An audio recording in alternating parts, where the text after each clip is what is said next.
Welcome to Arcade Couch, the best place to chill with friends and get your gaming goodness every Monday. My name is Dylan Blight, and joining me on the couch this week, Ashley Hobley.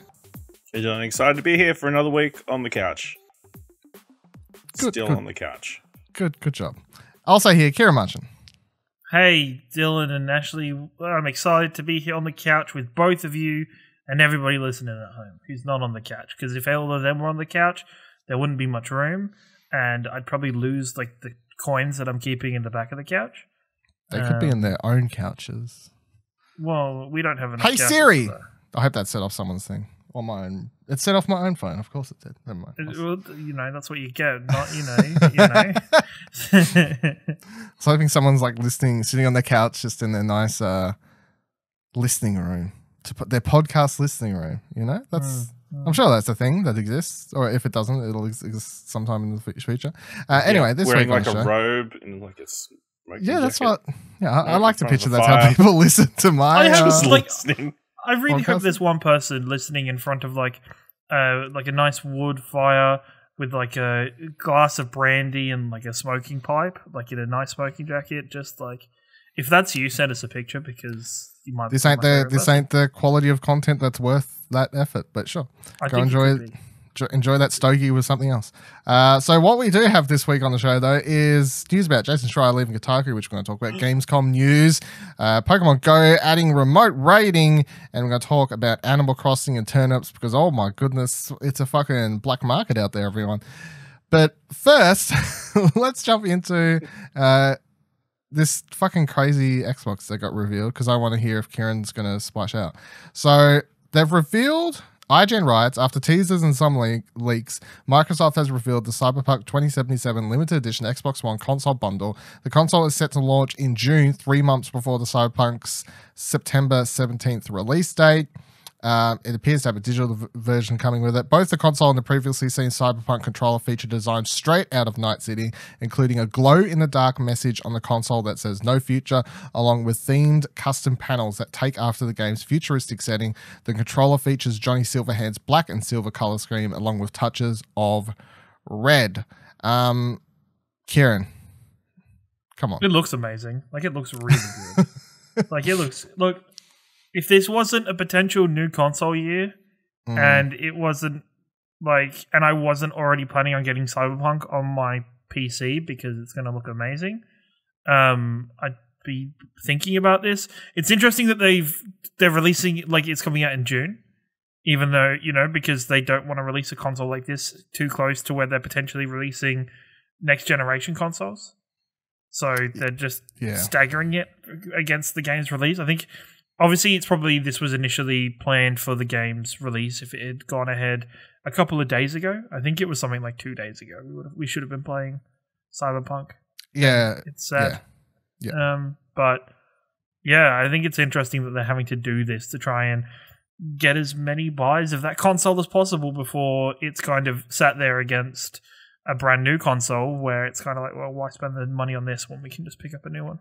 Yeah, because the important thing and interesting thing about this console is, like, taking into account worldwide events, you have to imagine they had, like, got all the custom parts necessary, the whatever, and all the bits necessary ages ago, you know, like, taking that into account. And it was, as you said, I presume it was because they got this all in motion well before the delay for Cyberpunk even happened, or around the same time the delay for Cyberpunk happened. So, and it's kind of worked out well for them now, I guess, because now, it means they can have the console come out and not come out and people be like, well, why would I buy it? Like, isn't the next Xbox out like a month after this? What's the fucking point? Even then, I guess hardcore people, collectors would probably still buy it, but the chance of having people be like, you got more chance of people. Stuff like when I bought my limited edition Gears of War Xbox was because I was looking at buying an Xbox anyway, and I was like, oh, the new Gears of War one's about to come out. I may as well just wait and grab that one. There's not really going to be that kind of person there this time around for it.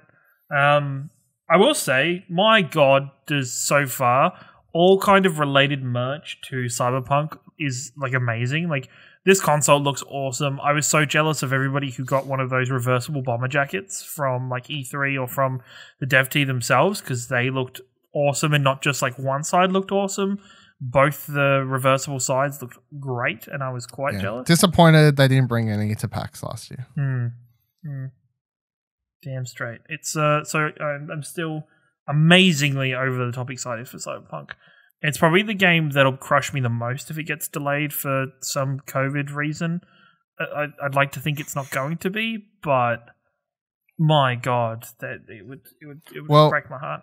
We didn't go over it last week, but there was that story that they reckon that they're going to have a day one patch that's going to include audio for certain characters in the game because they're having to work from home now, which potentially means that people who either are reviewing the game or if the game like leaks early in Australia, like Final Fantasy did, would be playing a version of the game where certain characters don't even have audio.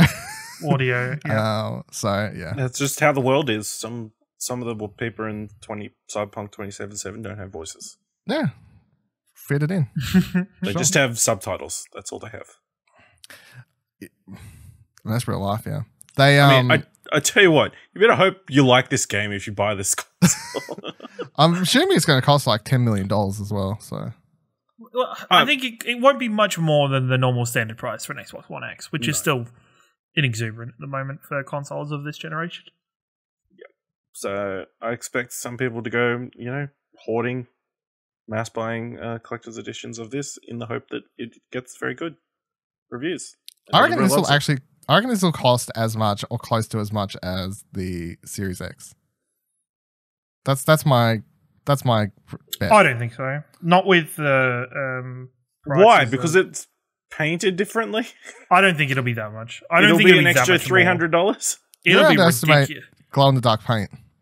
It'll be ridiculous if they come out with something this expensive. Now, like they're already like against trying market with releasing another console edition this close to a next generation. So yeah, I don't think it'll be that much more expensive.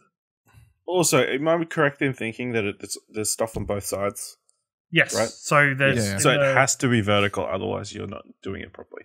No. It's reversible like the bomber jacket. You can flip it over. If you even though that would mean the console would be upside down and probably not the greatest for the disc, but who uses discs anymore? Digital media. There he is. There he goes. It'd be cool if they had the Xbox controllers separately. That's my one request. No, but that's how they get you. They're not going to put that separately. Well, they should do it separately once they've sold out of the console. Maybe. When they can't sell anymore, then, I'm sure the controller is much easier to sell than a... But isn't it, it's more valuable it's more value to them as sellers if there's a limited number of them? Not to Microsoft it is. Yeah. Hell yeah, it is. It'll mean that their consoles will sell. Some spud will buy one of these consoles because of the controller. Till all the consoles are sold, and then you sell the controller separate. But you got to have that hope, not give people that hope. You don't announce it. You lie to them and say that it's never going to come. It's never going to come separate. You don't lie, and then E3 happens. Do you think Popper Phil Spencer's going to lie to people? XO20, whatever it's called, happens. Guess what? Here are these Cyberpunk controllers. Just throw them into the crowd. That'll hurt. Are you really going to throw a controller at somebody in a crowd? Yep. I'm pretty sure they did that. That's not a realistic thing to talk about these days because crowds no longer exist. That's true. Well, if they'll throw it into the crowd, it'll just hit the ground. Yeah, hit the ground because crowds aren't around. So next story is about Half-Life Alyx, which apparently someone has done a horrible thing and turned it into a non-VR game. So Kotaku writes, this isn't an ideal way to play the game, but if you absolutely need to play Half-Life Alyx and don't have a VR headset, you now can. This mod by R57 Zone basically locks Alyx's hands out in front and lets you control the action with the mouse and keyboard, keeping the visual centered in a way that mostly looks okay and kind of serviceable, I guess, though not really on a traditional monitor. So there's a GIF in this article, and it shows basically you're watching. It's not like an actual third-person shooter character turning. It's literally like the entire screen is turning as they play. It is the most horrible thing I think I've seen in my life, personally.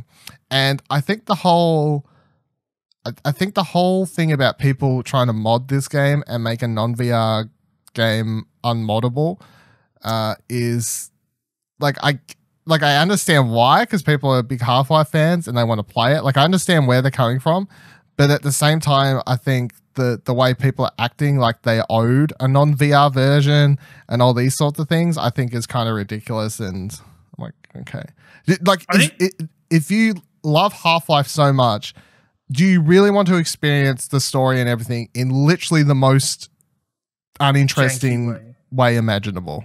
Is that how you want to experience the game?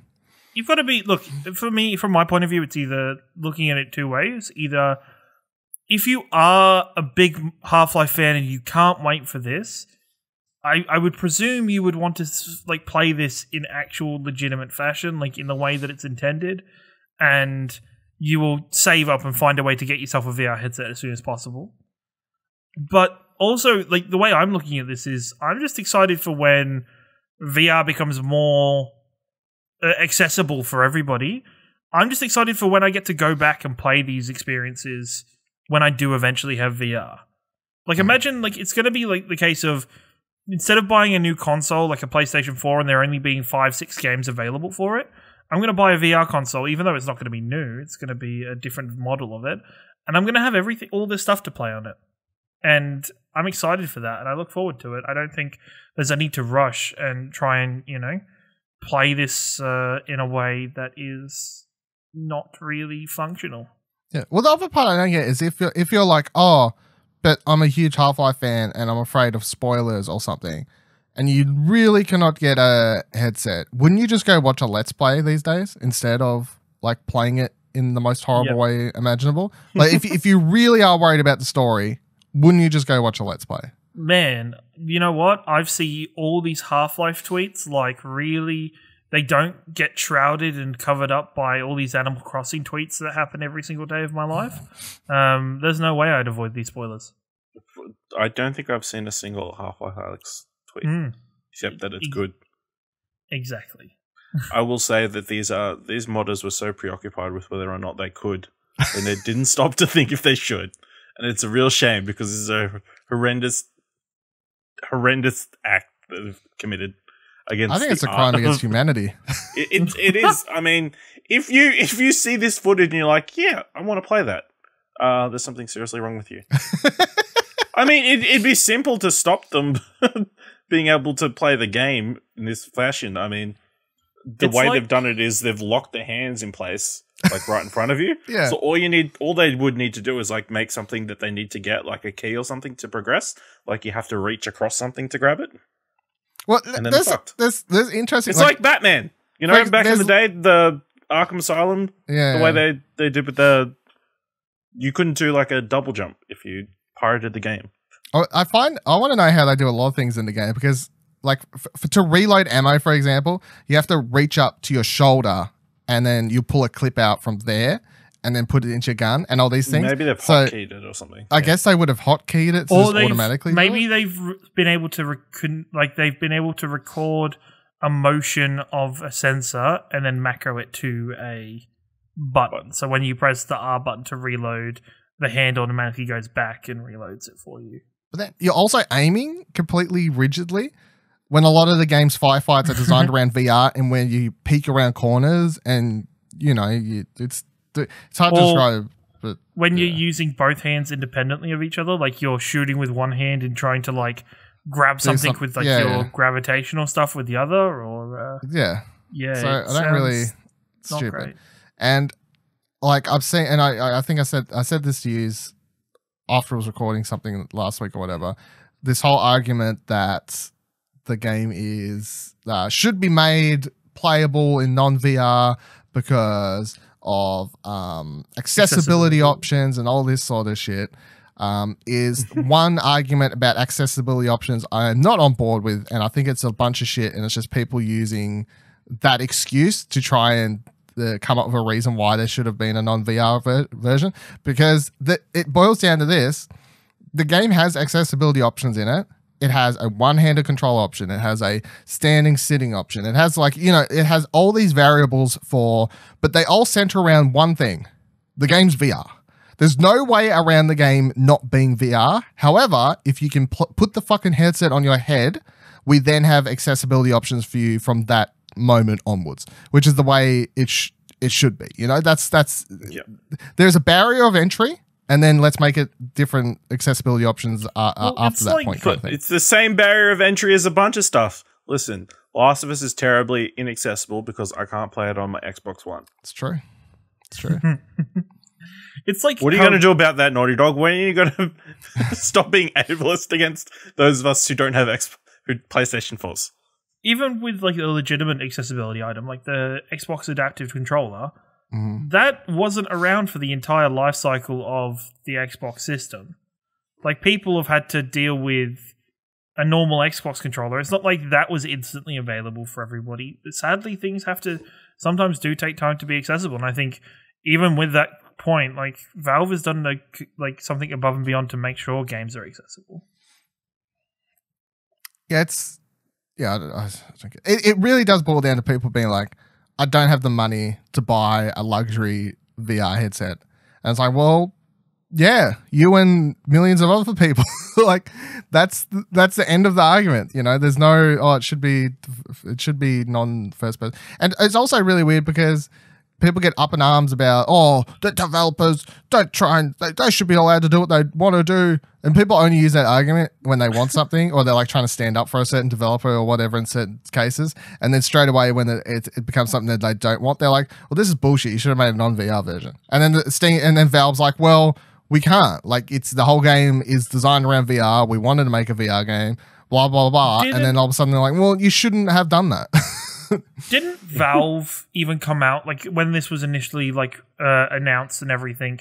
Didn't Valve say, "Hey, we tried to make a non-VR version of this game, and it was not good"? I think in that Jeff Keighley thing that came out when it was announced or whatever, the original interview, he asked him about it, and they said that they played or like tested or maybe thought about the idea, but then was just like, well, it would completely. They would have to redo so many things and remake the game, basically, that it's like we're destroying our initial vision and point of the game, which is to make a immersive VR game. So it's like, what's the point then? Yeah. So this is stupid. Don't do it. If you want to play it in VR, do the cheapest option, which is what I've been doing, which is buy an Oculus Quest and get the fucking cable for it. Or I don't even have the proper cable. You can just buy the different cable. The cheapest option is make friends with someone with a VR unit and then borrow it. Yeah, not at the moment because you can't go to their house, but. And if you want to just double check, you're still thinking, hey, maybe this VR mod, maybe this will work. Maybe it's not that bad. What I want you to do is just get a friend. During self-isolation, it's bad. But if you've got a little brother or a little sister or somebody else in your household that can do it, pick any first-person shooter, stand in the middle of your living room, and ask the other person to pick up the TV, and you move around. And as you move around, ask them to follow you with the TV in the same direction, and you will quickly notice how terrible of an idea that is, and just stop. Just don't do it. Thank you for listening to my TED Talk. That's a good TED Talk. Yeah. It was so, so next thing is about loot boxes, and I don't know how and when this could potentially come into affect Australia, but either way, the ESRB this past week has added a new rating thingy, bob, whatever you want to call it, that is now going to say on the bottom of games, in-game purchases includes random items, to point out when a game now includes loot boxes or what they're calling random items of sorts. So any randomized loot boxy type thing is now going to have this thing. I do want to point out this one thing because I wrote up this whole blog post about like why and all this sort of stuff, but I found the why not say loot boxes, they write here. And they said, loot box is a term that doesn't encompass all types of randomized in-game purchase mechanics. We want to ensure that the new label covers all transactions with randomized elements. In-game purchases includes random items, accounts for loot boxes, and all similar mechanics that offer random items in exchange for real-world currency or in-game currency that can be purchased with real money. Moreover, we want to avoid confusing consumers who may not be familiar with what a loot box is. Recent research shows that less than a third of parents have both heard of a loot box and know what it is. Loot box is a widely understood phrase in and around the video game industry and among dedicated gamers, but most people less familiar with games do not understand it. While the new label is primarily in response to feedback from game enthusiasts, it is still essential that all consumers, especially parents, have clear understanding of the rating information we provide. And that part is the part that makes the most sense and whatever else. Because when I saw it at first, I was, well, why not just write loot boxes? That's what everyone knows what a loot box is. But then it's like, well, no, parents and whatever else. And I also found the number of only 1/3 of parents don't know what it means and whatever else. And it's like, well, that seems high. That seems very high. Well, and it comes back to like my understanding of it. Back to my good old GTA IV. Was working in the game store when GTA 4 was out, and the amount of parents that would come in with their kid, clearly buying the game for their child. And being like, hey, do you know what's in this game? Like, do you understand what like kind of stuff's in this game? And you explain a little bit. No, it's a video game. And a lot of the parents that are, you know, a little bit more, I don't know what the best word is, but it's the moment they understand. Try and come up with it. The moment they kind of understand a little bit better, you see the kid give you the greasy eyes, and the parent put the game That's back the best feeling. And pick up like Sonic the Hedgehog or something. Like it's interesting to know, even in today's world where so much is accessible and so much information's out there, how little people from like outside of the gaming kind of industry and world really know about games and know about things. So it's up to these kind of rating systems to really be able to inform them in the best possible way to assist with purchasing.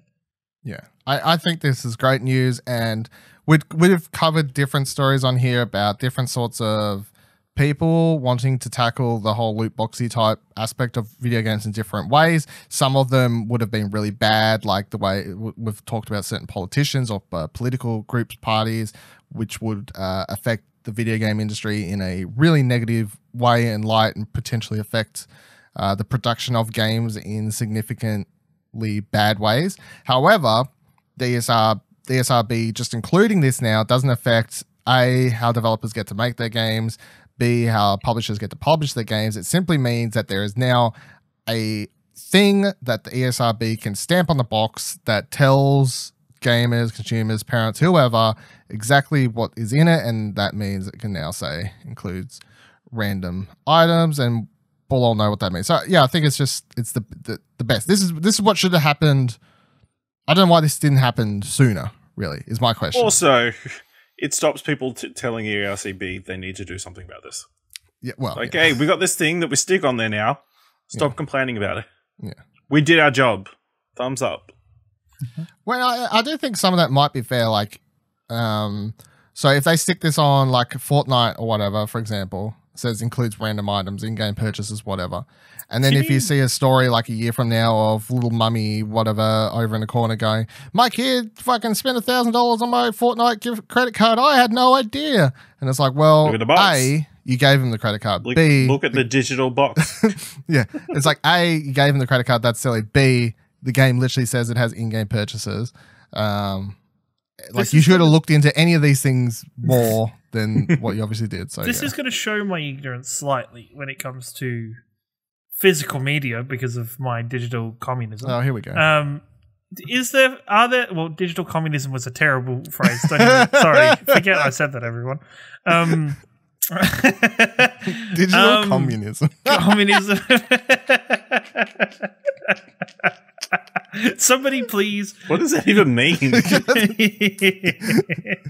A world where everybody should be given digital copies of everything equally. For no money? Yeah, I think everybody would enjoy that. To be everybody treated equally with digital purchases. But that's good. Can you buy a physical copy of Fortnite? Is that actually a thing? Yeah, you can. Imagine you can buy a box with the code in it. Yeah, you can buy the game, and it just comes with V-Bucks. Like you're basically paying for the V-Bucks in the store. Like, but they sell it as like, here's the game, just V-Bucks or whatever. You know, you can buy Apex Legends. Same thing. Really? Same thing? They're just purchasing currency? It comes with like skins, special skins or whatever. I think it's no different than like if you look on the PlayStation Store, they have like the Octane pack for like $30 and all these other characters and whatever. Same sort of thing. It comes with like limited edition skins that you can only get that way and whatever else. Interesting. That's okay. It's an interesting sales model. There you go. Yeah. Well, it works, I guess. It's like, I don't know. Like, it's in the storefront. There's no other way to get these free-to-play games in the storefront, really, unless you have something there. So, but yeah, so that's cool. Exciting. Not really super exciting, but just generally good. So Pokemon Go has added, is adding, they're not live as of recording, but they're adding remote raid passes, which I find interesting for potentially the game going forward. And then also to see the fact that they kind of worked on this quickly, or maybe they was already working on it in the background. I don't really know. But I'm just going to run down the dot points here and give thoughts on it. So you'll be able to get remote raid passes from store. When they launch, you'll be able to get a bunch. It stands for 1 Pokecoin, which is like no money.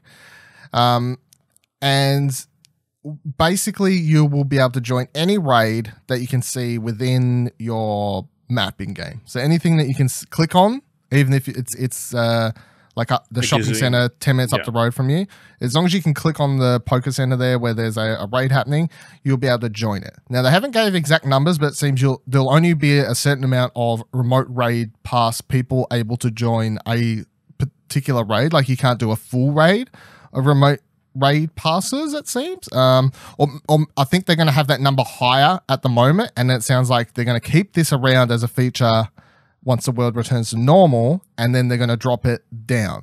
Because they also say that remote raiders, I think that's the terminology we're going to go with, remote raiders, at the moment, while we're dealing with the crisis in the world, you're going to have fully powered up Pokemon or whatever. All your Pokemon will be at normal stats when you join. And it seems that when and if the world returns to normal, remote raiders will have the power of your Pokemon will be kind of reduced if you're raiding further away. So it punishes you for not actually being at the place to do the raid. Yeah, because your Pokemon's moves take longer to travel that distance. Maybe, yeah.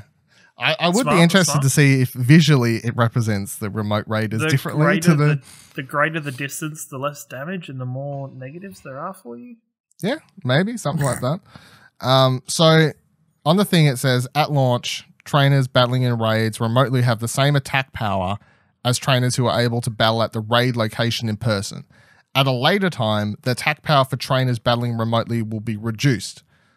Afterward, a trainer battling at the raid location in person will have higher attack power than a trainer battling remotely.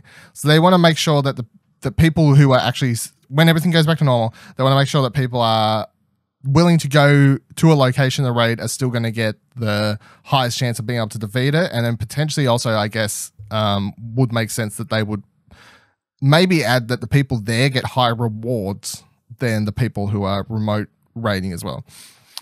So I think this is obviously good timing that this is in now because, you know, the whole world's in fucking lockdown. It can't go anywhere.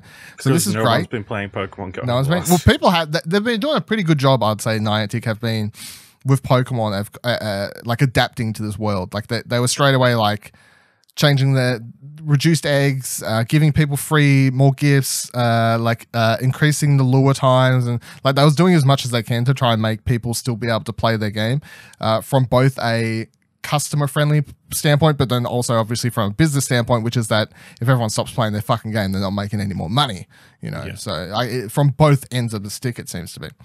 I think this is great, obviously, for the current time. I'm amazing for the current event we're in. I'm going to be super interested to see how this goes in normal world circumstances and how many remote raiders are allowed in. And I got to be honest, I'm hoping it's a low number because I'm not a big fan of like 50-50 or anything like that.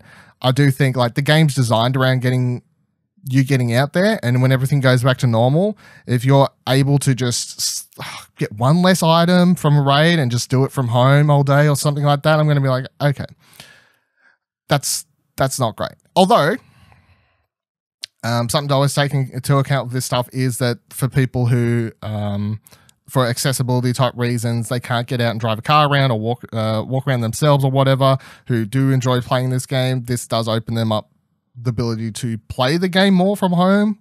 So that's obviously quite cool. But yeah, Ash, what do you think? You haven't played the game for a while, but... No, I haven't played. I mean, it makes sense, I guess, if you're paying for this ability to do this thing. I mean, that's fine.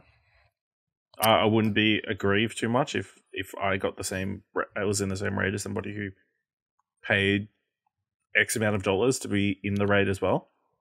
Yeah. Well, yeah, that's...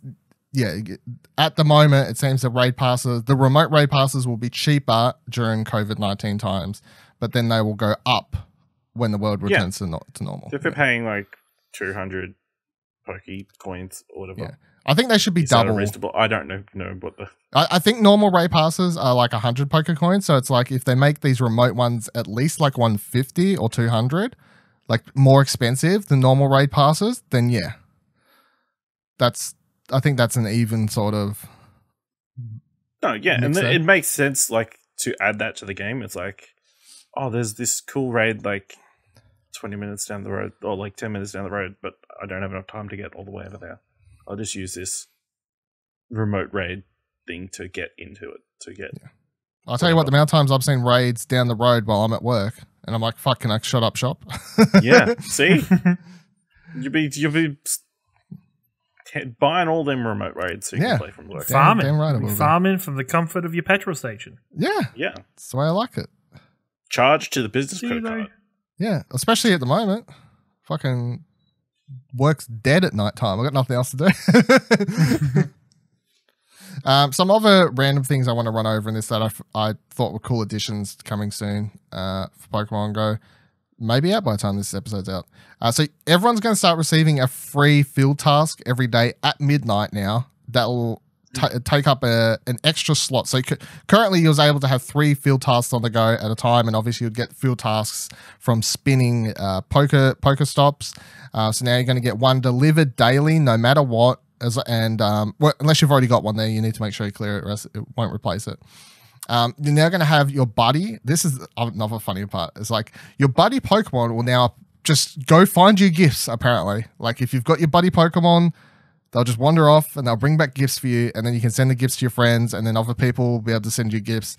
All of this is obviously in an effort to help make the game more playable at home without having to leave to go spin anything. It's really adapting the game ASAP to a world complete 180 direction to how they designed the game originally. So, and then there's some quality of life stuff here that I'm super happy about, so I have to mention it.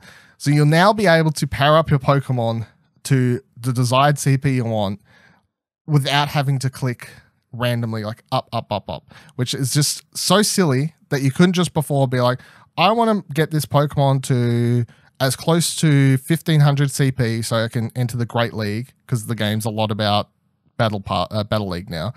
But you could just had to do it one step at a time. So you click like level up, watch the animation, level up, watch the animation. It'd sit there taking like fucking 10 minutes slowly leveling up a Pokemon. It's like, why can't I just click do to max CP? And there you can. So thank you for that. You can now activate another lure, star piece, or incense without having to wait for the other one to end. Thank fucking Lord for that, because the amount of times I've had a lure or something on and it's got like 30 seconds left, I'm like, just fucking finish, so I can activate another one.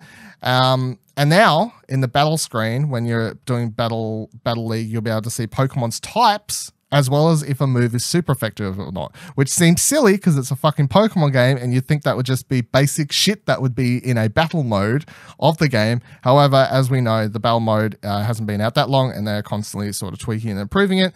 So that's great. Because I haven't been playing much Pokemon Go lately, obviously, because I don't leave the house unless I have to go to work. Anywhere. That's it. Hey? You don't go anywhere. That's why. No, yeah, I don't go anywhere. I literally drive from here to work and back, and that's it. Other than that, I don't leave the house. But I was enjoying playing Battle League a lot, obviously, like a couple months ago before this whole fucking shit started off. So I'm hoping between all of this, I will potentially be able to get back into enjoying playing a bit more of Pokemon Go from home in the safety of my bedroom. I don't know. Whatever. All right, so I will say, I made the joke a while ago, but if the Pokemon Company drops their Pokemon Sleep app like soon, that'd be really helpful. Good. Get into that. You're a hardcore Pokemon Sleep player. Pokemon Sleep. Now's the time. Pro Twitch streamer of Pokemon Sleep coming up. All right, so let's go with some eventy type stuff. So firstly, following up on stuff we've talked about last week or the week before, I can't even remember. It's now official. Gamescom 2020 is going to be a digital only event. Last time we talked about it, they thought they were going to do like a half type thing and still be able to do the live show, and of course was like, well, that ain't happening. It ain't happening. Germany said, no, you can't. Like government wise, Germany was like, no. Fucking Ich bin out of here. That was a horrible joke, but it's so the Gamescom Twitter wrote, it's official. Unfortunately, Gamescom will be under no circumstances take place on site in Cologne this year.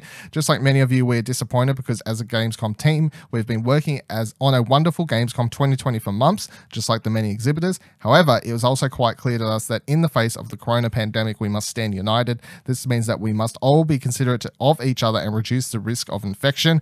Try telling that to the fucking Americans doing I'm not getting into it. Anyway, we are, however, already working on at full speed on a digital Gamescom. It is, after all, the world's biggest event for games, and that's what it should be again this year.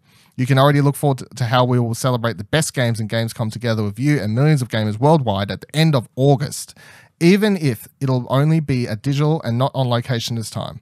Because one thing is certain, this year, too, Gamescom is and will remain the heart of gaming. And then also, if you're worried about if people got fucked over, they made sure to mention that all paid tickets will be refunded.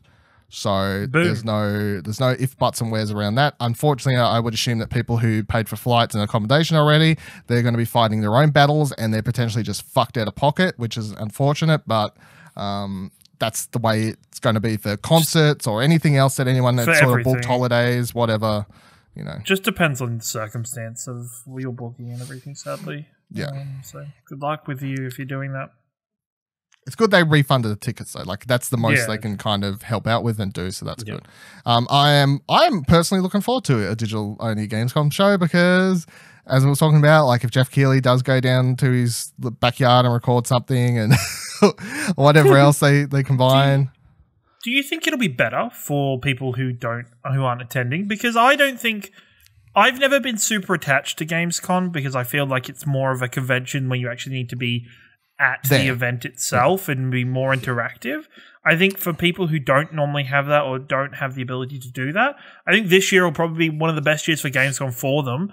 And I think it'll be a lot more accessible for everybody. So I'm really looking forward to it. I think, let's lay out the facts here. They claim they're the biggest show because they are. Like numbers-wise, attendees-wise, Gamescom is the biggest games convention, right? E3 is the most talked about one because it has It's the biggest in the public consciousness. Yeah, because it's one where they have all the press conferences and this sort of stuff. So E3 has that attached to it. However, for years, E3 was a press-only event and they didn't have the numbers. E3 recently has tried to become Gamescom. Gamescom has kind of been swinging around the other direction because over the last 2 years, they've started putting more effort into live streamy type stuff, including the Jeff Keighley type thing that they did last year, of course. So I don't know if they would say like this is going to be the best year for Gamescom because they ain't going to make the money that they would have, obviously. It's may be a good year. It's going to be the best for us. Yes. For people who aren't at Gamescom. Yes. Will it be the best year for people like us, podcasters, fucking bloggers, whatever have you? Yeah, I would presume so. It's going to work out quite well for us, I think. Which, you know, pluses and negatives there. It could also just work out really well for Gamescom in getting more publicity, more people's eyes on it as a general event to help appreciate it. Maybe if they put on a really good digital event, it just means that next year, if everything's okay by next year, that they will be able to do a nice mix of not only are we now the biggest, we're still the biggest fucking convention with, you know, 300 million people, whatever the fuck attend, and then also do an amazing digital event at the same time. I think it's like 330,000 realistically, that not 300 million, but so maybe next year they'll have a good combination of both, which would be really cool to see. I think, which is interesting when we go from when we previously discussed E3 potential and what happens with E3 around this system, where we're like, well, this could be the death of E3, I think Gamescom is very different. I think this is where Gamescom can prosper from this crappy situation, where they can improve their digital reach and their content that is provided people externally to the convention, and then learn lessons from that for next year, when they hopefully have their full convention running at the same time as the same live digital provided events. Yeah. One thing I will say, because like as of recording, they haven't said really much about what their plans are other than that they're working on them. And we already knew that they were working on a backup plan or a degree of a digital show anyway.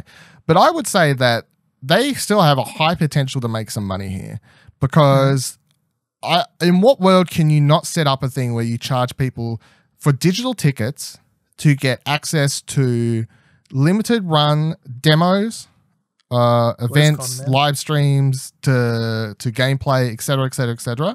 And I would be perfectly fucking okay with that. Like, if you're going to be like, oh, $10 to watch a developer play a game or some shit, be like, well, it's supporting people. It's putting money back into the industry. Like, yeah, I'm like, at this point, we're helping support the industry, aren't we? You know, like, yeah, kind of thing. So I wouldn't be surprised to see that happen, and I would be okay with it.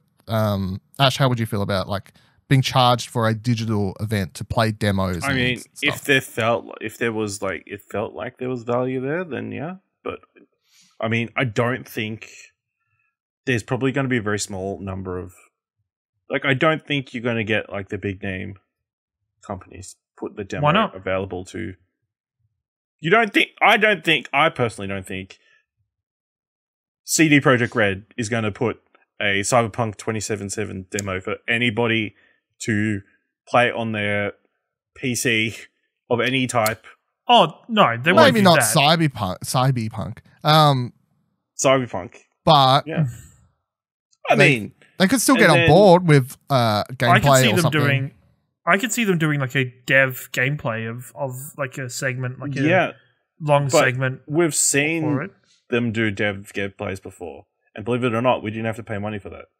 So I mean, it's all well and good to say, and it's going to be, you're going to have this, but then I don't know how many people will be inclined to actually pay for it. They'll be happy just to read the notes provided by an outlet like Explosion Network about what happened in the panel. Possibly. What's in the gameplay. I think obviously if they do a free event, that's probably the easiest way to keep everyone happy. But I'm only saying money because... I mean, if it was like a paid Q&A, that might be something that I'd be like, hey, that's sort of worth the money. Like something you can but what if you interact with them. What if you got like, for instance, in the past, like BlizzCon does it, and Overwatch they do digital shit. Past, yeah. Overwatch League did a pass last year where you just spent your $10 or whatever small amount, and it's just like you can go to any of these Q&As, you can participate, you can ask questions, you can access this stuff. Maybe it gives you access to a place where you can download some of the demos that maybe aren't available straight away. Yeah, as you just said. Well, how about this? Everything's for all the potential streaming type stuff they do is free, but you have to pay to be able to write in the chat and all this sort of shit. $10. You have to be a ticket holder or whatever. You have to be a Twitch subscriber. That's what you're saying. Well, something like that. Yeah, something. Yeah, whatever it is. Something of the equivalent. Yes. Yes. I'm only saying this because that works in my mind at that price point. When you first mentioned, I'm like, oh, like 30 something ticket price. No, I'm thinking like they can't charge too much. That'd be ridiculous. But I'm feeling like they could get away with charging like $10 for people for something, because they have to still try and make money here. You know, like they're not putting on a Gamescom, full stop. So them as a company, whatever the official Gamescom company is, I don't know what the equivalent of like the ESA is for that, but I think they're just Gamescom. But they're not making any money this year, full stop. They've probably already lost money. Yes. Like they've already lost like venue money. Venue money and stuff. Yeah, for sure. And so it's like money. It's like, where the fuck are they making that money back? Are they, other than, I guess, selling merch? But then a lot of people don't want to buy merch at the moment because they're like, well, you know, that shit's touched. Like, I want to touch that. Don't put that on my body. So yeah, I just feel like they have to. If I was them, I would be trying to come up with a way to get some money out of people for this. If I was running Gamescom, and I would be like, look, y'all smarter than me in this boardroom. Figure this shit out. Find a way that we can charge people $10 each for. Because if you get look at the amount of people that'll probably view this thing, it'll be a lot. Everyone's stuck at home. Easy. Whatever you games just advertise between panels. Yeah, that's not enough money. They need a way to make more money, I feel. Not enough money. It's not enough money. It really isn't. You could do all sorts of crap. If they're focusing on Twitch, you can do like special emotes. People go crazy for one-time available emotes for Twitch, where there's like special streams that you can only access if you have the $10 that aren't the main streams, but they are side streams of more in-detailed Q&As or more exclusive stuff that they can access. Supplementary material that's added onto the stuff that would be in the main show. It's like you've gone to a restaurant and they're saying, here's the burger for free, but if you want your chippies on the side or some nuggies, you have to pay a couple extra dollars for the chippies and the nuggies. Can I have some nuggies on the side, please? No, have some nuggies or my chippies. So to go on to this now, I want to talk about... I found out who does games. Okay, yeah. Ready? Verband de Deutsch Games Branch. You didn't say it with an accent. Do you want to try again? No. it translates to the Association of the German Video Game Industry. Okay, well that's pretty... that adds up. That's so the Association of the German Video Game Industry, they're out of pocket. And they need some dosh, you know what I'm saying? Them Germans, they need that money. They need that money. So Nova Digital Convention is actually happening this coming Friday through to Sunday. Next weekend. Well, this weekend. This coming weekend. This coming weekend, yeah. So LudaNarraCon, it was on last year, sorry. It was on last year, so it's on for the second year. And they're trying to do bigger and better this year. It's put on by an Australian publisher group. So that's Fellow Traveller, so that's exciting. And basically, here's how the digital event is going to work. If you want more information on this, the news piece I wrote up is in the description, of course.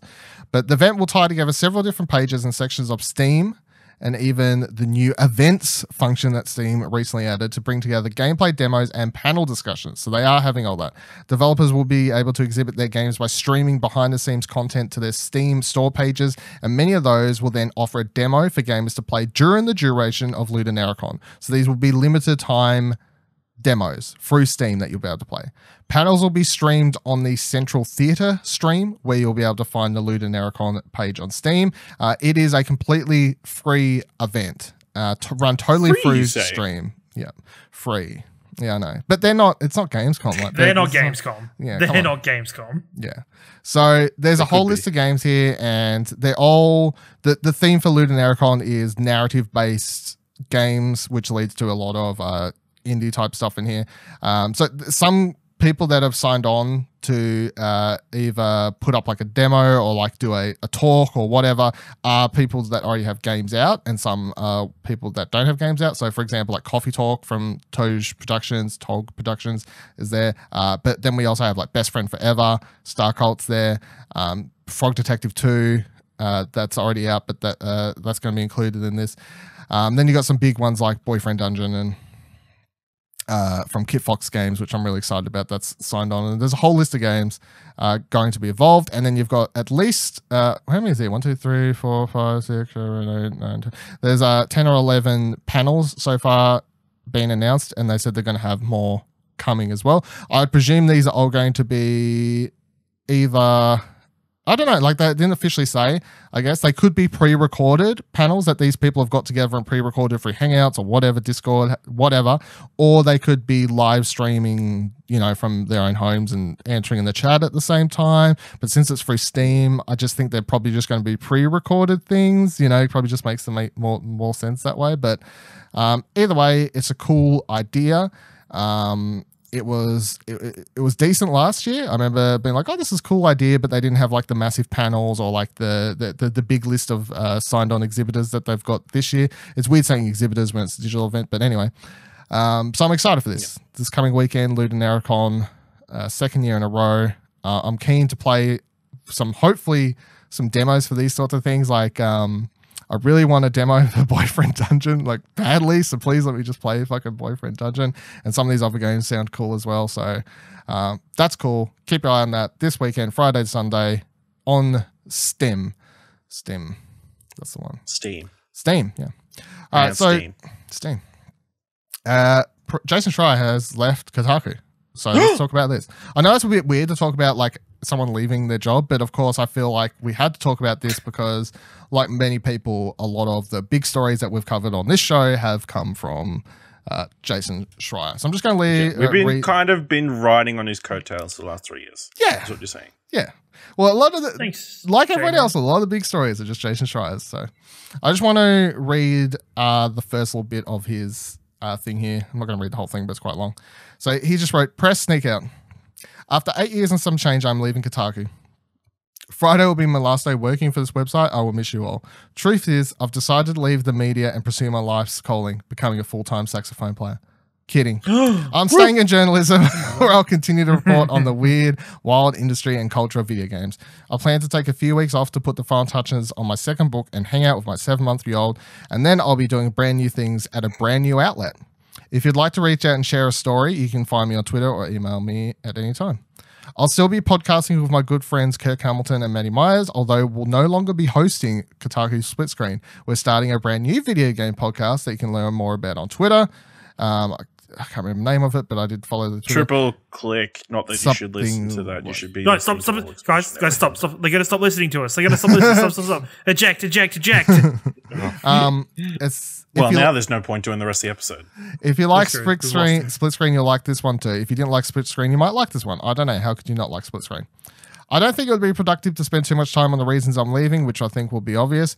Other than to say this, when I think about what happened to Deadspin, bile builds in my throat. After October 29th, 2019, it became clear to me that I could not work at this company for much longer.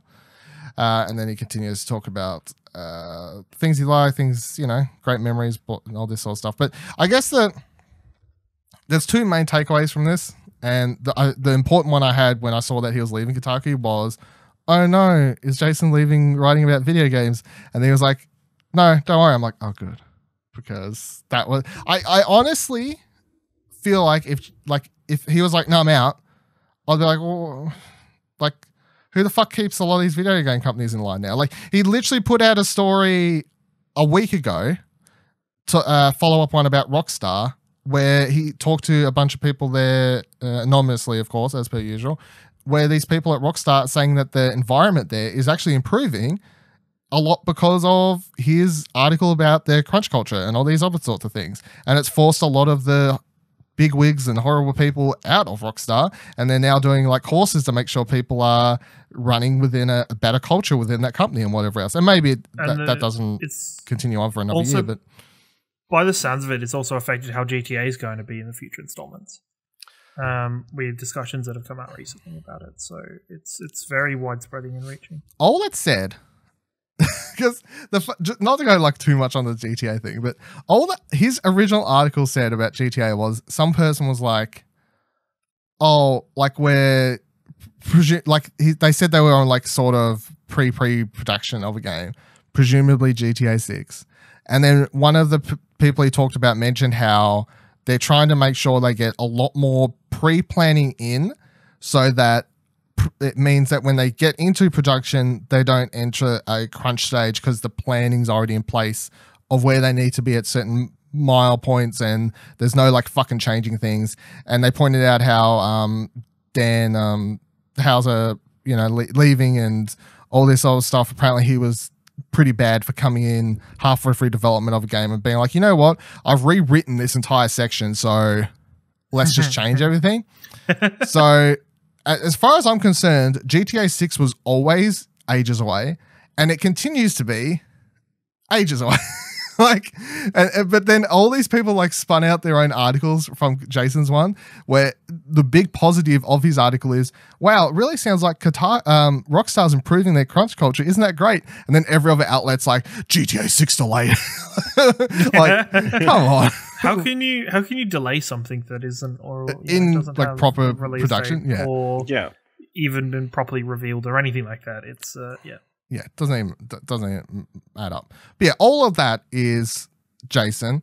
Lots of the other stories we've talked about on here about Wright and whoever else, and that not all of that was him, but all these other stories and whatever else, it's all Jason. So the idea of him leaving is weird. I do want to point out that I think Kotaku without Jason is not Kotaku. Like, I'm really interested to see what the fuck happens to Kotaku. Would you think this is similar or even worse than, say, Greg Miller leaving IGN? Because I remember Greg leaving IGN for me was a big thing, because when I thought of IGN, I thought of Greg Miller. Whereas when I think of Kotaku, I think of Jason Schreier. It's... I guess. I think the difference there is that Greg was a personality, and people who were like your association is from like podcast content, video content, and what have you, and all this sort of stuff. So when he left, you're like your brain's kind of like, well, do I still watch their stuff now? I guess. Yeah. Where maybe because Jason's it's all written work, you know, like apart from the podcast, but like it's not on the level of Greg's stuff ever was. It's quite different, I guess, because Jason leaving Kotaku just makes me wonder what kind of website Kotaku becomes. They still have some good writers there, no, for sure. A bunch of the Australian ones I really like, and I read a lot of Kotaku Australia stuff, but I'm talking like home base, mainline, American Kotaku. There's only like one or two other people there that I can actually go, I enjoy their stuff, and there's a lot of people who I think just post kind of whatevery type clickbaity type shit lately. Yeah, like Final Fantasy 7's easy mode is too easy. Too easy. Yeah, I mean, I wasn't this boss made me learn how to parry. Yeah, a lot of that stuff, which is fine in doses, and I like, and I think it's a lot of just the titles of the articles is becoming annoying to me at this point, because I'm like, I get that you just want to like do sort of an opinion piece about how this game like made you play in a whatever. That's fine, but the articles are always just so clickbaity at the moment. Anyway, Kotaku without Jason, don't know what the fuck that looks like. That'll be interesting. Where the hell does Jason go though? It says new outlet. That's the other interesting part. He's not joining somewhere else. It says he's joining a new outlet. Well, no, but you could take it that, or it means a new outlet, as in not Kotaku. I guess I automatically took it as a straight up new, like new place. New. I know. I think Kotaku without Jason will obviously survive in some form or fashion. Without him there, it just loses some of that prestige that he brings because of his pedigree of work and the kind of articles he puts out. I think that as to where he goes next, I think I heard them talk about it on the Kind of Funny Games Daily, that obviously there was a big article or interview done by the Washington Post. I think they had like the exclusive discussion with him about his leaving. Yeah. Yep. They've got their own video game outlet called segment called Launcher. So that might be something maybe he's going to go work for them. And that's why they got the exclusive. Okay. Yeah, that would add up, I guess. Yeah, that would add up. I'm keen to... I've never listened to Kind of Funny's the We Have Cool Friends, but I'm probably going to listen to the one with him on it. Yes. That I think is out this week or something. Tomorrow, probably. Okay. I think, from memory. Well, I don't know when it comes out. Not exactly perfect on the I'm pretty sure Greg said Monday. And that's which world's Tuesday tomorrow? Like the world where Arcade Couch is being listened to by the masses? The listeners tomorrow. Okay, so Tuesday. Okay. You're saying it comes out on Tuesday? Yeah. Okay. Tuesday Australian time. Yeah. So I'm probably going to listen to that. Beautiful American listeners. There are lots of interesting stuff to come to this. And then, honestly, I'm not surprised by this, though, because him and a lot of other people at Kotaku have been pretty consistently shit-talking their own company ever since the Deadspin shit happened back in October, which is what he talks about with the bile in his throat. And I don't know if there's like a good way to sum up that whole Deadspin thing. Deadspin was like a sports website that wrote stuff, sometimes irreverent stuff. Apparently there was a lot of clash with like the executives about the editorial direction of the site. Mainly one day they put out a memo saying, please only do post stories about sport. So then the staff of Deadspin put it on the homepage. All stories not involving sport that had been popular in the past. Subsequently, the editor-in-chief got fired that day. And that spiraled out until people getting fired, people quitting. Mass walkouts, and then every other company that's under that banner, which included Kotaku, all run by the same figureheads, they all ended up going on strike. I remember there was a couple days where no one was at work at Kotaku or wasn't coming into work, but some of them were still posting stuff to be like good Samaritans, but weren't going into their jobs. There was a lot to it. You can find lots of interesting articles and stuff about it, but basically, I know a lot of Kotaku people that I follow, for example. You'll notice a lot of them still just have like this GMP union thing in their profile pictures and all these other sorts of things, still very much fighting the good fight. So pretty much everyone at Kotaku that I follow on Twitter, I know just doesn't like working for Kotaku, which is an interesting thing to see. I know that it's from like I like this website. I like the people I work with in my general vicinity. You know, like I like my boss. I like the person that works next to me. However, I don't like my boss's boss's boss, and I don't like the way they're trying to hurt the company. It's like saying I like my house, but I don't like the suburb I live in. Yeah. So that, when he announced he was leaving, as soon as I saw it pop up, my brain's like, well, that's because of that was the whole Deadspin type stuff. So it will be interesting to see what happens in the future, I guess. And by the way, it does actually say he brand new outlet in his post. So like it doesn't say a new outlet as in a new different outlet. It says a brand new outlet is the to him. So it's why would you say that? No, brand new outlet. Nah, he wouldn't have specified brand new outlet like that. There's something coming from scratch. Yes. I don't know. Which seems like a bold move to well, I don't know, start something, especially for someone like him. But no, because it excites me if that's what he's doing. Because I would say there is too much this is coming from someone who only kind of publishes mostly wanky news pieces on our website, but there's too much of that and there's not enough actual quote unquote games journalism, right? There's only a handful of actual real journalists in games media, right?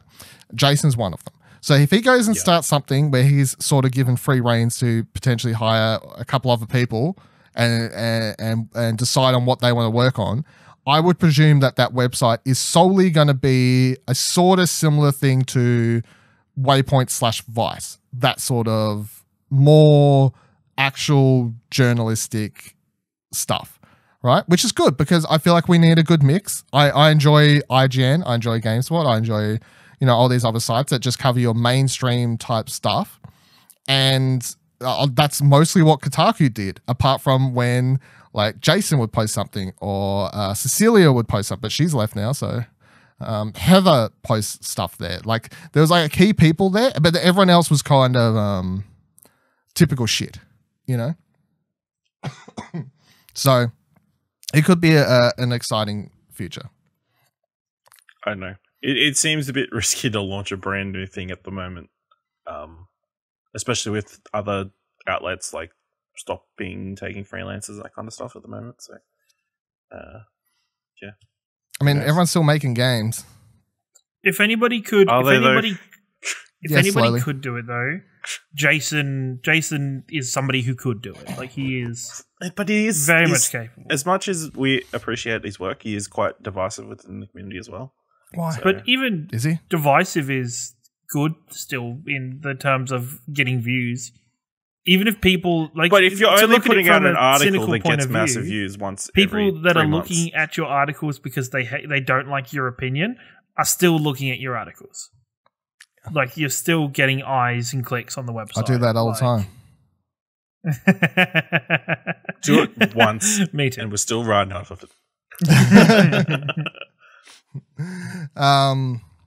Yeah, we'll see soon enough. We'll find out. Stay tuned. We're not going to find out anything for like at least a month, as he's said he's taken a few weeks off and whatever else. So anyway, interesting turn of events.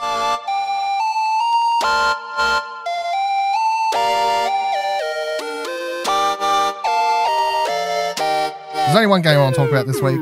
There's Animal Crossing again. But I do particularly want to focus on one thing because I've got a personal story to talk about, and I shoved it into this at the end of the show. And then I've also want to talk about this IGN article that was part of the same subject. So I'll start with the IGN article and tack my story onto the end of it. Animal Crossing has sparked an insane turnip black market, writes IGN. If you've been playing Animal Crossing New Horizons, odds are you've become obsessed with turnip prices as everyone else.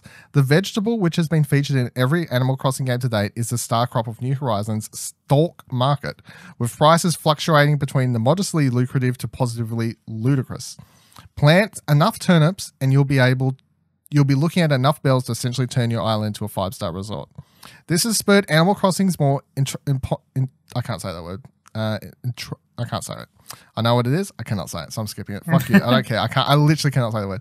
Fans do something that would almost certainly land real-world stock analysts in hot water. Across sites like Twitter and the Turnip Exchange, people are coordinating to sell their turnips at the highest prices possible, or maybe perform a quid pro for access to the island. What's emerged out of the turnip thicket is a sort of online black market with multiple price tracking sites, turnip algorithm calculators, and even small armies of bouncers to keep less than honest players in line. Now, this is the part that made me laugh so much about this whole thing. Twitter user Ninji, a 25-year-old software developer who has previously built tools for games like Super Mario Bros. Wii, reverse engineered Animal Crossing's code using NSA's free reverse engineering software Ghidra.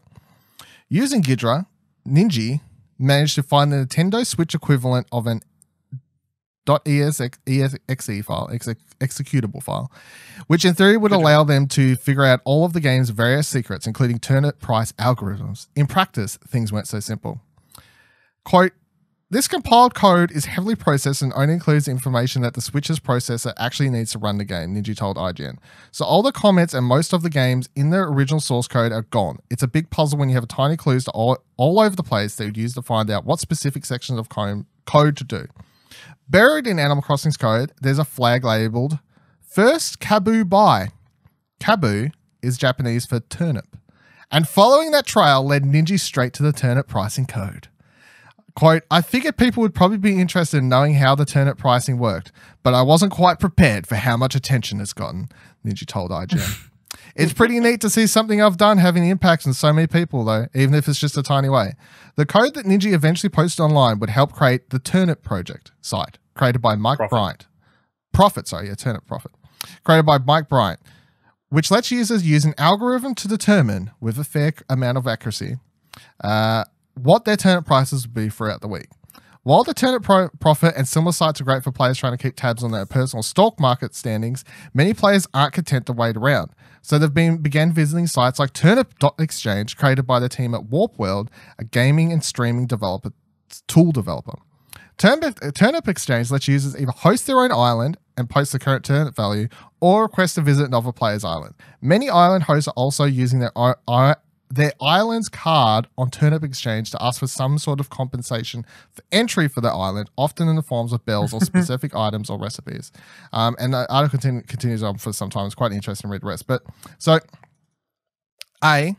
Turnip Prophecy, the fact that someone dug into the code and found something that's literally like had turnip in the file. Oh my goodness! Like, I just like the idea of him like, oh my God, here it is, the gold mine, millions of dollars away. I never heard about this article until that website till today. So I've now got it up. So I'm going to try giving that one a whirl to see if it can sort of guesstimate what my turnip prices are going to be for the following week.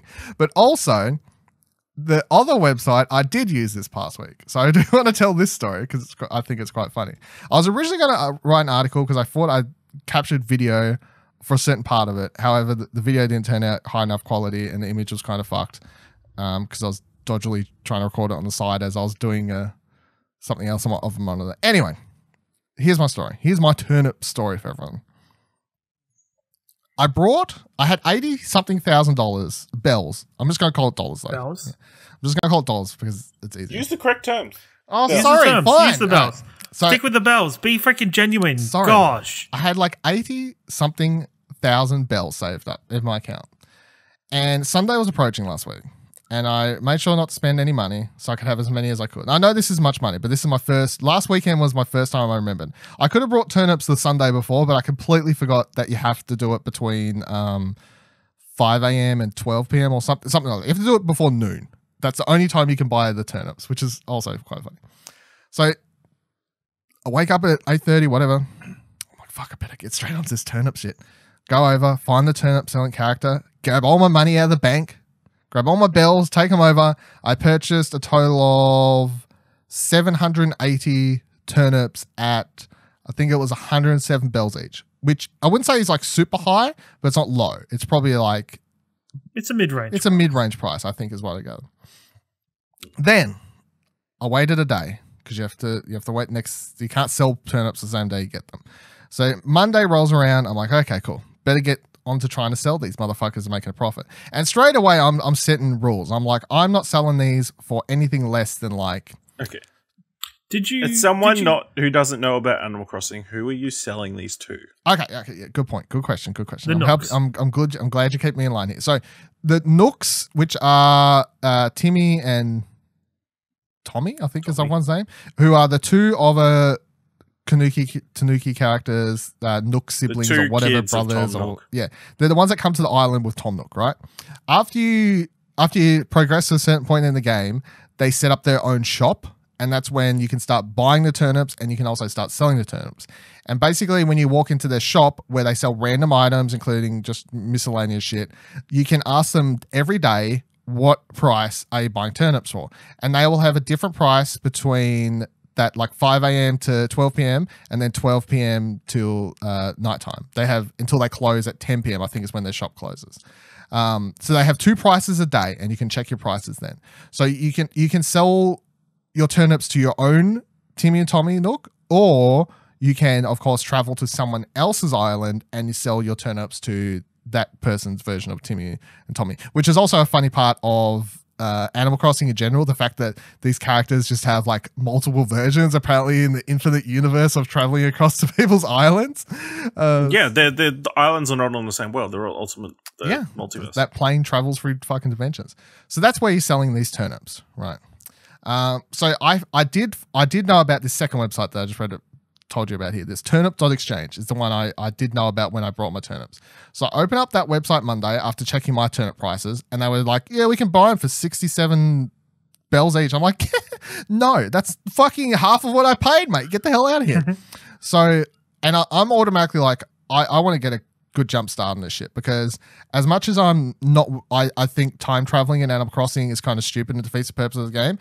I think the fact that people have set up websites to like kind of communicate and everything, completely on board with it. I think that's great. I think it just shows like how funny it is that we can play video games in the current like 2020 people do crazy things. I think it's perfectly okay. It's no different than if you and like 20 other friends set up a fucking Facebook group chat to exchange and update each other. Oh, go for God. It's like setting up chat like groups so you can team up together to get trophies and shit. Yeah, I mean it's not cheating as far as I'm concerned. So I go on Turn Up and Change, and and what I discover quickly is that people will basically set either certain parameters. So they'll be like, I'm allowing one person on my island at a time, and I'm going to set a max queue of like 60 people. And even then, they'll take hours to get through that many people. Other people will allow the max amount of people you can have on an island, which I think is like 7. And then they'll have like the max queue at only like 30 and just try and get through them or whatever else. And then also some people will put in their descriptions, I want 100K when you come to my island. And if you don't drop it, then I'm shutting down the thing. Other people are just like, I don't need anything. Donate if you feel like it. Just go for gold. So you've got like people that are really trying to suck dry people for helping out, and others who are like, go for it, good for gold. So my first night, Monday night, I was in queue as I was doing stuff on my PC because this is the thing with turnip selling. You discover quickly that it's not something you sit there and do. It's you have opened this website, you have your Switch open somewhere, you're good to go if you can get in somewhere, and if not, you're watching or playing something else elsewhere.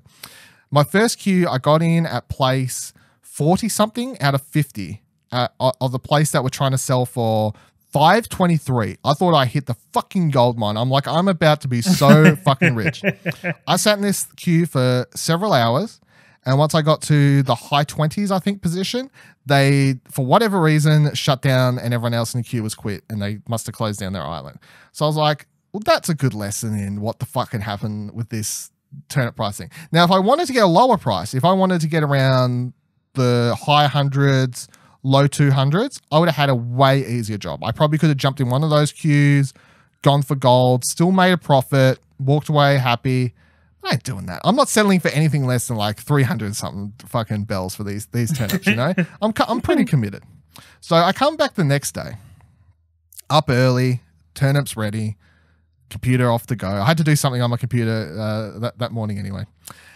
One monitor set up, turnip prices, off we go. I downloaded a Chrome extension, auto refresh. I set it for 15 seconds. Every time I was watching this certain video for Explosion Network work-related purposes. I had pen and paper in hand as I was taking notes about this one thing. I had my mouse centered over the other monitor and the Turnip Price website. Every time I'd see it refresh at a quarter of my eye every 15 seconds, I would just try and automatically click on whatever the highest price turnip thing to see if I get in a queue. I couldn't for an hour. Every time the queues would just fill up so fucking fast that I couldn't get in. Eventually, I managed to get in the queue. They were allowing a max of, I think, 30 people, something like that.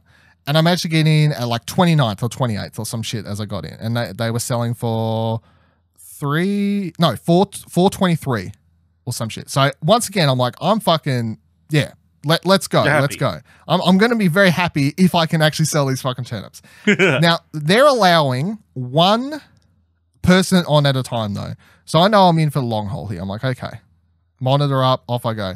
All these other sorts of things. But what I quickly realized that made this more interesting is in the description, and I've discovered recently that this is a common thing that people are doing on Twitch at the moment.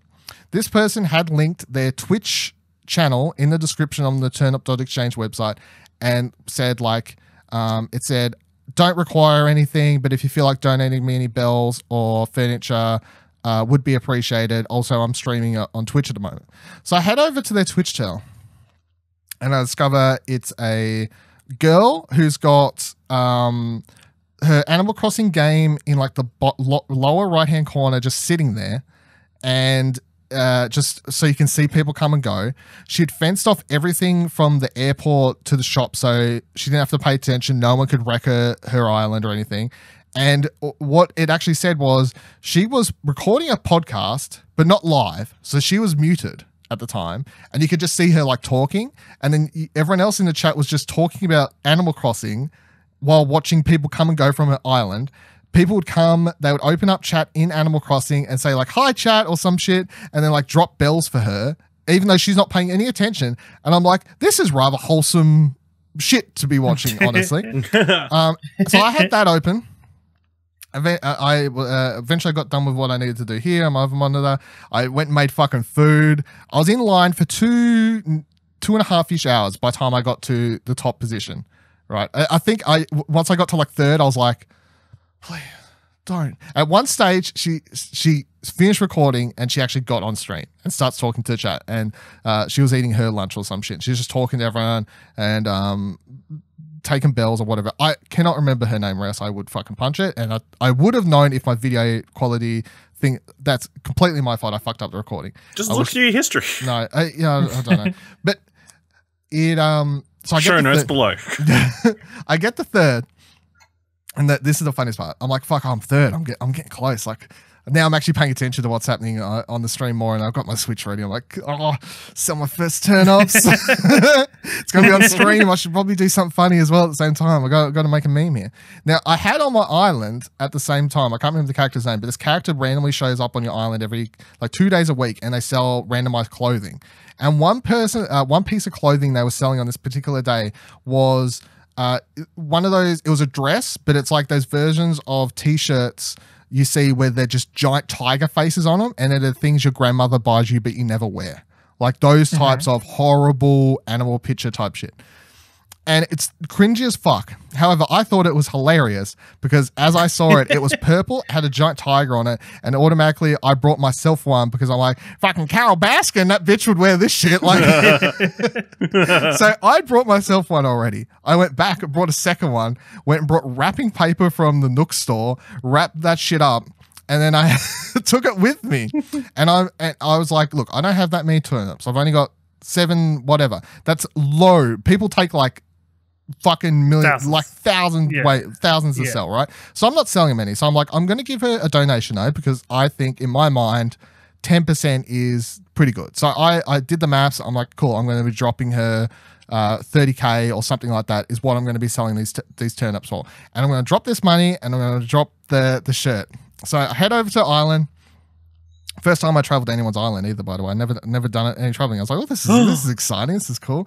And I had the stream open and it like said visitors coming in. My screen's like, you're visiting this person's island. I'm like, oh, this is great. And then I get down and because there's obviously delay on Twitch. So I'm like, this is going to be quite funny. I head into the store and I sell my turnips. I buy cherries because her island's home fruit was cherries and I didn't have those yet. So I made sure to buy some of those straight away. And then I head out, of course, do a little like happy like joy thing that everyone does in fucking Animal Crossing. And then I drop my 10K and I drop the present. And then I head straight for the airport and I get out of here. And then straight away I found it funny how her first comment was like, oh, wow, that Dylan guy was fast. Everyone else was taking so long. And I'm like, look, speed up the process. We'll all get to sell our fucking turnips. I was in and out in under a minute. I was fucking, yeah, let's go. So, but what was funny is by the time I'd left and then my game was loading me back to my island, I'm like, okay, the stream's caught up to me dropping this stuff now. So then I see her pick up the money. It's like, oh, cool, thanks. And then I see her pick up the shirt. And then she goes into inventory because she doesn't know what it is yet. And then she clicks it on and then she just starts laughing straight away. And then she's like, it's funny actually because me and my friends were talking about Tiger King last night. And I was like, fucking lol, because that's exactly why I gave it to you. I was like, this is perfect. So funny. And yeah, I think overall I was just like, I think I sold my turnips for 380,000, which is fuck all bells. But I was really happy, obviously. It was my first batch. And so that was great. But I would just like to say that overall, that experience of waiting in line for hours to sell turnips at a different person's island and then also watching them react to shit on Twitch at the same time, it was the most like 21st century kind of thing I've had happen in a while where I'm like, we live in a funny day and age, don't we? But also it was very wholesome kind of experience where you could just do something like that. You know, there's so many random things that led me there from her having her Twitch in a thing and then being able to watch it. Like this is wholesome content. I'm like, I appreciate Animal Crossing and the fact that we can do this turnip exchange. I'm like, this was a good experience. So that is my Dylan's first turn up selling experience. Turn up for what? Turn up for what? Turn up for Nooks. Why were people taking so long? That's my question. I honestly don't know. Get in, get out. That's the key. I think she had a fence so you could get into her museum. I think for whatever reason. I'm not sure if you go in someone's museum and if you don't like have their fish, it'll mark it in your book, but as you don't, it'll mark it potentially, but maybe not mark it that you actually have caught it kind of thing. So I don't know if people were doing that, but people were taking forever. I'm like, what the fuck are you doing? Like, let's go. Let's fucking speed this shit up. And then I saw you on Twitter today doing the Good Samaritan stuff, giving you access to your island for friend of the show to have access to turnip prices for a decent price. Yeah, Rocket Mummy was like, does anyone... Because that's the other thing with turnips. If you wait, they rot on Sunday. So you have a week to sell them. So it is proper stock market. Like you got to be on the ball with this shit. Yeah, you got to be on. Pretty sure some stocks don't. No, they all fall after a week, Ash. I don't know who the fuck's been telling you. They all. And my prices were only 158, I think, this morning when I saw her tweet, and there was only half an hour left. But I was still just like, come 1-on-1. 158 if compared to losing them, I'm pretty sure it's still bad enough. I think she said she brought them for like better than nothing. 90. She had 60 or something. 60. Like oh yeah, so that's a pretty good profit margin. There. It's like double your money. More than double. Can I say, from a game that on the outside looks a very child-friendly game or a very childish game, from an outsider looking in, this game's economic implications and teaching people about economics is goddamn insane. Like, it is so, like, I'm so impressed from, like, reading this, listening to you talk about this, like, teaching people about mortgages and about having, like, just all this economic stuff about, you know, like, farming and stuff like that. It's like, you know what? Good on you, Animal Crossing. Nice. Good job actually teaching people and making them work together to make better profits for themselves. Super educational game. It's it makes you think and makes you learn, and that's pretty fun. My farms, I've set up an orchard now in game, and that's my backup. Hopefully, a big money maker now. I've been extending that recently. I've got some more fruit because your home fruit sells for 100 bells. Fuck all. But other people's fruit, when you grow it on your island, they sell for 500 bells each. So it's like, give me all of that shit. I got fucking. So Dylan, have you done the smart thing of that 300k that you earned from turnips this week? Did you keep like 100k back to buy turnips? I've kept like 280 of it. Oh, nice. Yeah. You're going all in on turnips. Oh fuck yeah! I got to make sure I get enough money.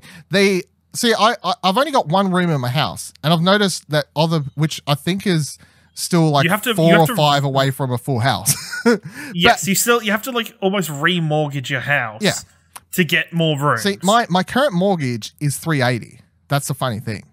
So I could have paid it off and started build another room. However, I'm like, that's stupid because I'm pretty good with the space I have now, and I don't need to go crazy with that. So I use like 100k during the week on building some other random bits and pieces around the island or whatever. But now I save most of it because I'm going to buy more turnips on Sunday.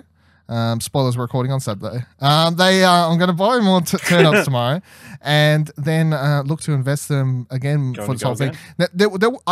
If I get a good profit, though, there will be a point where I'm like, I'm good. I don't need to go crazy on the whole like turnip thing. Like, I feel like if I can buy a fuck ton and then sell them for around the same price I got this past week, I'd probably be good personally to kind of like, I don't know how much your last home loan cost. You think that, you're like, but then is the time investment worthwhile? Yeah. Well, and a lot of people want lots of money because they're trying to buy all the items in the game and stuff. And some of them, like the crown, I know costs like 99999 and like it's ridiculous price. I'm like, that's not me. So I want enough to pay off. I want enough to pay off my home loan and these sorts of things. But anyway, it's been a fun experience and definitely not something I can say I've had with any other game. We're all just waiting for the moment where like Sunday comes around. Dylan's forgotten to sell his turnips. He finds them rotted in his inventory and he just rips off his shirt. Listen, I've loved seeing stories of people doing the time skip thing and the turnip, the price they rot, right, and they lose all their turnips. If you time skip while you got turnips, they rot. It's fucking hilarious. Love it. Love it.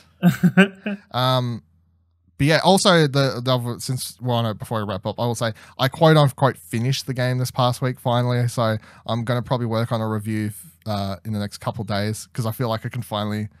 But it's really weird though because you finish the game and then it's like, okay, cool. Now you have the options for all the stuff that we showed you in that last Nintendo Direct, like terraforming. You can build mountains now. You can extend or delete like the water so you can make lakes or rivers, whatever you want. All these features that they spent the last big Nintendo Direct about Animal Crossing talking about, all only unlock once you've quote unquote beat the game. So I'm like, well, I need at least to play with these features before I can properly lock in how I feel about the game. I feel so. Yeah. I kept extending because originally I was like, I'll probably write a review once I finish the game. Then I finished the game. Now it's like, I probably need to put some more time in with these tools. So now I'm like extending how long I need to play with it, which is good though because straight away I went over to my orchard. I'm like, I can fucking. There was a small like pond in there that was annoying me. Fucking delete that. Kill the fish that was in there. Get the fuck out of here. Extended the land a bit more. Got more room for trees now. Oh, it's good shit. It's really weird this game because I never played Stardew Valley or whatever the fuck it's called. Never played that. Stardew Valley. Yeah, whatever. Never played that. Never played Animal Crossing before. Never played Minecraft before until last year at PAX. Like I feel like the whole. These sorts of similar games or adjacent games I've never been into, but I'm still just blows my mind that you haven't played Minecraft. Like, it's so weird. I will be playing it soon. I know. Yeah, like it's just so odd that you actually have you ever played Minecraft? Yeah. Yeah, it's just I'm a one person of those with things a gaming console. Well, I just presumed I ain't a fucking kid. I just presumed that, like, because Dylan, like, we were in high school at pretty much the same time. No, it was out when you were a kid. No. Like, I was just presumed that, like, year 7, year 8 of high school is just where, like, everybody gets Minecraft and just starts playing Minecraft for ages. You was in year 7, 8, No, and that's when everyone started playing with you. I was in year 10. You're not 2 years older than me. Basically. You're only a year ahead of me. But again, it took so long to get Tasmania, who was in year 10 by then. No, I remember, I think I honestly believe the reason I never got into Minecraft is because that when it started to become popular, I just was like, it's all I hear about is kids playing it. All I hear about is these fucking annoying YouTubers playing it that I don't like. And I'm like, and also it's not like any game I've ever played before. And I was just super like, no. It also came out, it was also about the similar time of League of Legends. Like, it was similar to League coming out as Minecraft. So I was playing League then, I guess was my problem. Yeah, you were into League as well at the time. That was my trade-off there. But yeah, there's my Animal Crossing Turnip story. I thought that was quite an amusing story. I've happily told it now to this podcast and several other people. I think I told it to Ash before recording spoilers. So Ash has had to hear it twice. But that's fine. I feel like I told it more with it was better this time, I would argue. Yeah, I told it with more cinematic flair for this podcast, whereas with you I was like, lol, funny thing happened. Yeah, guess what? Sold these Turnips, got a bunch of money. It was great. Tiger King. I'm rich, bitch. Carol Baskin. That bitch, Carol Baskin. Yeah, that was my funniest part. I loved it. I loved it. That was it. That was great. Yeah, add me. You can add me on Switch. Go look on Twitter. Ask me for it. Come to my. Invite me to your island if you got turnip prices. Please, Lord. Yeah. If you got high turnip prices, tweet at Viva Ladell. Yeah, thank you. This week's question is, do you have high turnip prices? And that'll do it for this week's episode of Arcade Couch. Don't forget, you can find all of us on Twitter by heading to explosionnetwork.com/Twitter.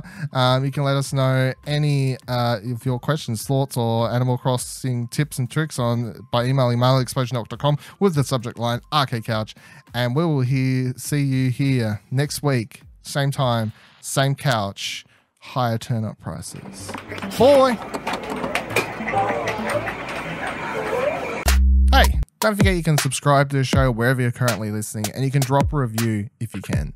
Find more great shows like this and more content over at explosionnetwork.com, and please consider supporting us for as little as $1 over on our Ko-fi page by heading to explosionnetwork.com/support. Thanks for listening.